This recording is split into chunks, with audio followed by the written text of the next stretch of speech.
नमस्कार, मैं हूं मानवेंद्र रावत। मित्रों, आज की जो वीडियो रहेगी इसमें आपको जानकारी दूंगा 8 राशियों के बारे में और आपको ये बताऊंगा कि जो परिवर्तन अभी 23 तारीख से शुक्र का नीच का हुआ है, इस परिवर्तन के साथ में किस प्रकार से 8 राशियों को ज्यादा सफर करना पड़ेगा। मित्रों, ग्रह गोचर का प्रभाव है, अभी ज्यादा अच्छे चल भी नहीं रहे हैं ग्रह। बीच में कुछ अच्छे हुए थे बट प्लैनेट इतना रिजल्ट दे नहीं पा रहे हैं। उसका रीजन यह है कि एक तो दो दो ग्रह नीच हो गए, कुछ राशियों पे शनि के 7.5 ढैया चल रही हैं, शुभ ग्रह नीच हो गया, सूर्य जैसा बलवान ग्रह नीच हो गया, बुध वक्री चल रहा है, मंगल यहां वक्री चल रहा है। तो ये कहीं ना कहीं कुछ एक डिस्टर्ब वाली जो सिचुएशन है उसको खड़ा कर ही देते हैं। अब मैं आपसे बात करूंगा कि ये जो कन्या राशि के अंदर शुक्र गए नीच के होकर के, ये अपने मित्र के घर में नीच हुए, बुध के घर में, और बुध कन्या राशि के स्वामी होकर के वो शुक्र के घर यानी कि तुला राशि में बैठे हैं। तो ये दोनों एक दूसरे के घर में बैठ करके एक ग्रह तो अच्छा करना चाहता है, दूसरा नुकसान पहुंचाएगा। नुकसान कौन पहुंचाना चाहता है? शुक्र, क्योंकि शुक्र बुध के घर में नीच हुआ है। कौन सी 8 राशियां रहेंगी? अब या तो ये आ जाए केंद्र में त्रिकोण में, या केंद्र त्रिकोण में इनकी राशियां पड़ जाए, तब तो इनकी नीचता में कमी आए। अब एक केंद्र त्रिकोण में 8 राशियों के लिए ऐसा योग बन नहीं रहा, तो इसलिए कहीं ना कहीं इन 8 राशियों को सफर ही करना पड़ेगा, कुछ थोड़ी बहुत तकलीफ ही उठानी पड़ेगी।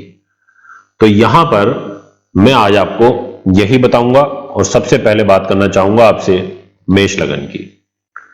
मेष लगन के दर्शकों, आपके लिए जो ये ग्रह गोचर बन रहा है, इसमें विशेष रूप से पहली चीज तो आपकी लगन के स्वामी मंगल वही वक्री चल रहे हैं 12th हाउस में, ये साइन ही पॉजिटिव नहीं है। दूसरा, शुक्र नीच का हुआ है तो 6ठे भाव में लगन से, और मंगल की दृष्टि में है, यानी पुलिस केस मुकदमा तनाव बढ़ेगा। और फिर कहां का स्वामी होके नीच हुआ है? पत्नी का। पत्नी का लॉर्ड होके जब नीच होगा तो यानी कि, और मंगल की दृष्टि में, तो यानी वैवाहिक जीवन को डिस्टर्ब करेगा, मतभेद ज्यादा बढ़ेंगे, स्थिति अलगाव तक आ सकती है, प्रेम संबंध खटास में जा सकते हैं, क्योंकि प्रेम का स्वामी सूर्य है, वो भी नीच है पत्नी के घर में, लव रिलेशनशिप ब्रेक हो सकती है।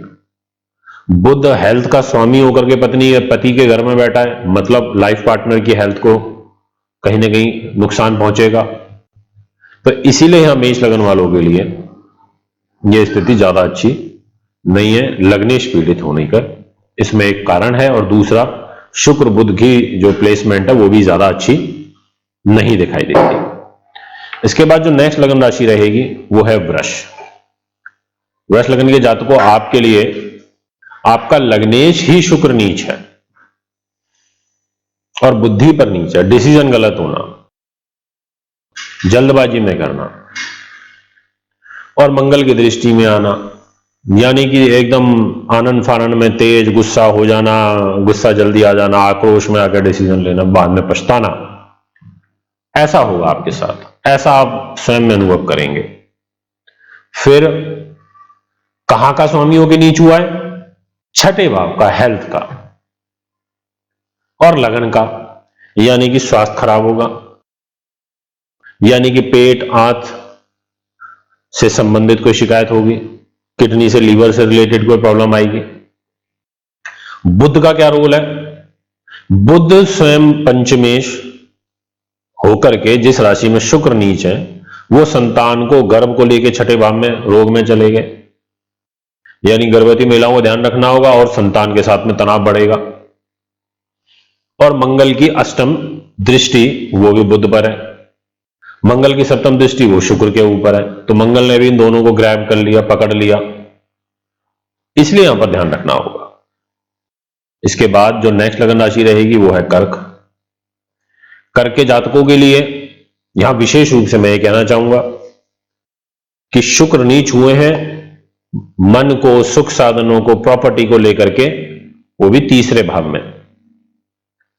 अब यहां इनका नीच होना एक प्रकार से आपके लिए सुख साधनों में कमी करने वाला होगा, एक प्रकार से आपकी माता के साथ में तनाव देने वाला होगा, एक प्रकार से आपको प्रॉपर्टी से नुकसान कराने वाला होगा, क्योंकि इन्हीं चीजों की लॉर्डशिप लेके तो नीच हुआ है, वो लाभ की लॉर्डशिप लेके ही तो नीच हुआ है।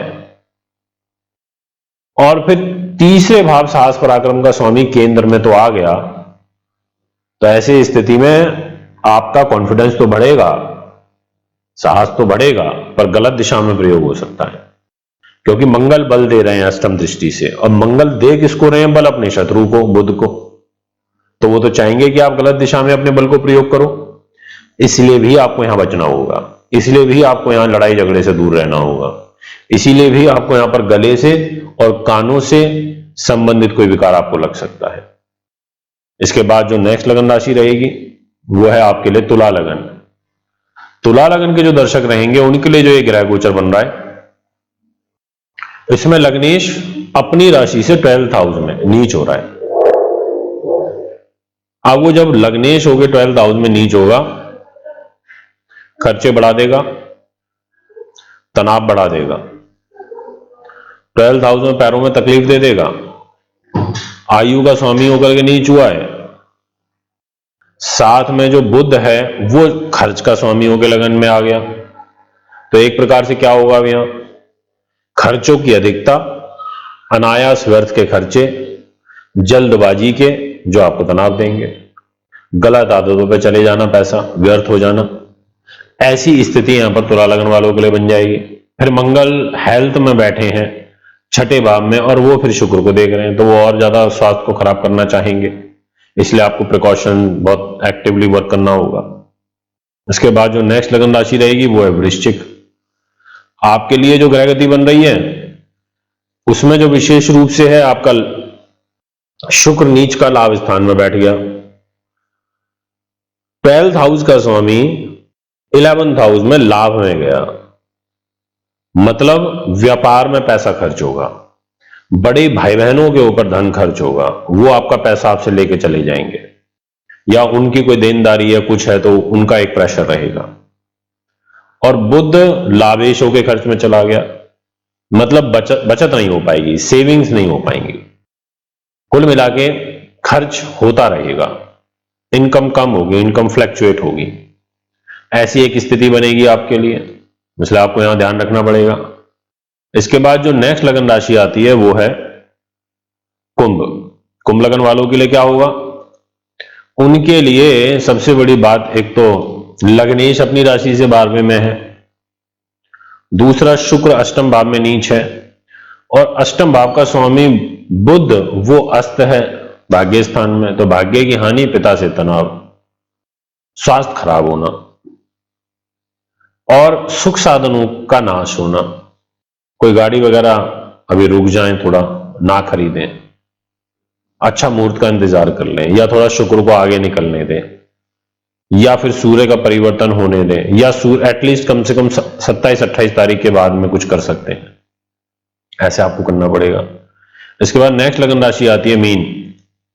मीन वालों, आपके लिए तो ये स्वयं आयु के स्वामी होकर के पत्नी के पति के घर में नीच हो रहे हैं, यानी कि एक तरीके से लाइफ पार्टनर के लिए नुकसान होना, और सप्तमेश अष्टम में चला गया बुध, तो ये एक प्रकार से आपको हेल्थ को डिस्टर्ब करेगा। तो कुल मिला के यहां मीन लगन वालों के लिए भी जो स्थिति है वो भी ज्यादा उचित नहीं नजर आ रही, उनको भी तनाव बढ़ेगा, उनको भी शुगर बढ़ सकती है, कोलेस्ट्रॉल डिस्टर्ब हो सकता है क्योंकि सूर्य भी नीच है, उनको पेट से रिलेटेड प्रॉब्लम बढ़ सकती है, आंखों में तकलीफ आ सकती है, हाथों में तकलीफ आ सकती है, इसलिए ध्यान रखना होगा। ये स्थितियां हैं इन 8 राशियों की, जिनके लिए शुक्र बुध के आपस में एक दूसरे की राशियों में रहने से प्रभाव पड़ेगा। आप भी कुंडली बनवाना चाहते हैं, दिखाना चाहते हैं, पूजा पाठ करवाना चाहते हैं, व्रत लेना चाहते हैं, तो आप में संपर्क कर सकते हैं।